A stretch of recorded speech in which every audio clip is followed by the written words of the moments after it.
பஸ்ல கிடைச்ச கையை பத்தி ஏதாவது இன்ஃபர்மேஷன் கிடைச்சதா? அந்த கையும் பாடியும் வச்சு பார்க்கும்போது ஒரு 30-35 வயசு ஆள் மாதிரி தெரியுது sir. He is definitely not mentally stable. We are dealing with a serial killer. Bus ஸ்டாப்பில் பார்த்தீங்கன்னா நம்ம சுனில் தான் வந்து மிரட்டலான வில்லனாக வராது. இதில் அவர் சட்டம் போட்டால் கொலை பண்ணுவார், எக்ஸல் வந்தால் கொலை பண்ணுவார், கை நடுக்குனா கொலை பண்ணுவார், யாராவது ஒரு கலாச்சிட்டா கொலை பண்ணுவார். வசந்த் ரவிக்கும் ஒரு ஷாக், என்ன இவன் பண்ணல, அப்போ யார் கொலை பண்ணாங்க அப்படின்னு பார்த்தா ஃப்ளாஷ்பேக்கில் அதுதான் பயங்கரமான ஒரு எமோஷ்னலாக ஒரு ட்ராமா.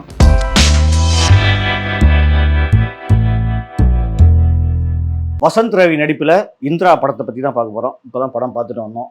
இந்திரா படம் எப்படி இருக்குன்னு பார்த்தீங்கன்னா, ஒரு சஸ்பென்ஸ் த்ரில்லர் படமாக, ஒரு சூப்பரான படமாக வந்திருக்கு. இதுக்கு சொல்கிறதுக்கு காரணம், முக்கியமான காரணம் என்னென்னா, படத்தோட கதை, திரைக்கதை சஸ்பென்ஸ் த்ரில்லர் தான்.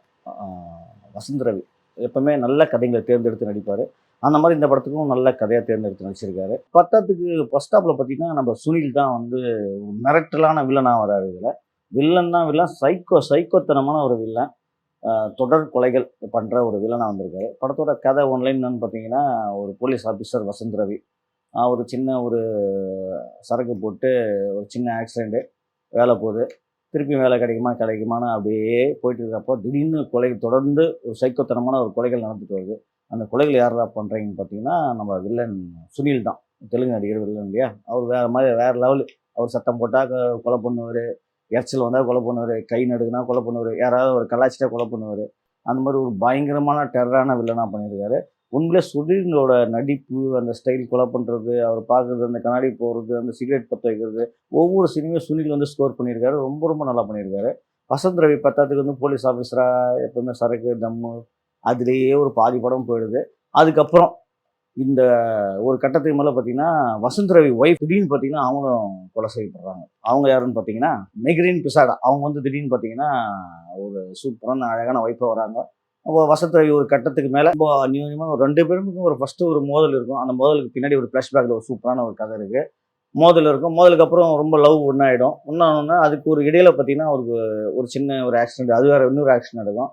அதில் வந்து 2 பேரும் ஒரு அந்யோன்யம் வரப்போ டக்குன்னு பார்த்தீங்கன்னா அவங்க வந்து கொலை செய்யப்படுவாங்க.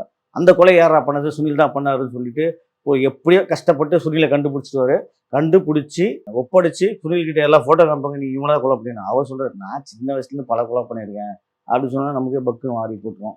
இவ்வளோ கொலை பண்ணியிருக்காரு அப்படின்னு பார்க்குறப்ப டக்குன்னு அந்த ஃபோட்டோ பார்க்குறோம். இந்த பொண்ணு யார், நான் கொலை பண்ணலையேன்னு சொல்கிறப்போ நமக்கே ஒரு ஷாக்கு. வசந்த் ரவிக்கும் ஒரு ஷாக்கு, என்னடா அது இவன் பண்ணலையா, அப்போ யார் கொலை பண்ணாங்க அப்படின்னு பார்த்தா ஃப்ளாஷ்பேக்கில் அதுதான் பயங்கரமான ஒரு எமோஷ்னலாக ஒரு ட்ராமா.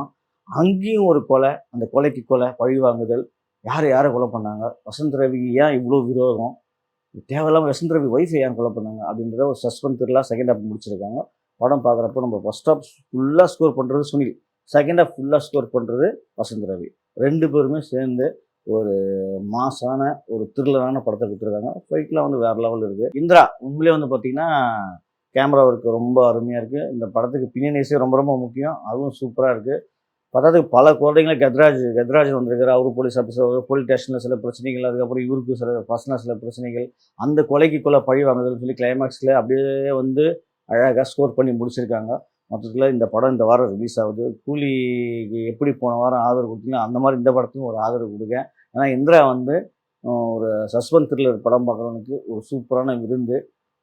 எல்லாரும் போய் பார்க்கலாம். ஆனால் வந்து ஒரு சைக்கோ கொலையாக நம்ம நிறைய பேருக்கு தெரியும், சஸ்பென்ஸ் த்ரில்லர் நிறைய பேருக்கு பிடிக்கும். அந்த மாதிரி படம் பார்க்குறவங்களுக்கு இது ரொம்ப சூப்பர் ட்ரீட்மெண்ட்டாக இருக்கும். அதனால் நீங்கள் போய் பாருங்கள், என்ஜாய் பண்ணுங்கள். இந்த வாரம் ரிலீஸ் ஆகுது இந்திரா, உங்களுக்கு எல்லாருக்கும் பிடிக்கும். இந்த வீடியோ உங்களுக்கு பிடிச்சிருந்தா லைக் பண்ணுங்கள், கமெண்ட் பண்ணுங்கள், ஷேர் பண்ணுங்கள், சப்ஸ்கிரைப் பண்ணுங்கள்.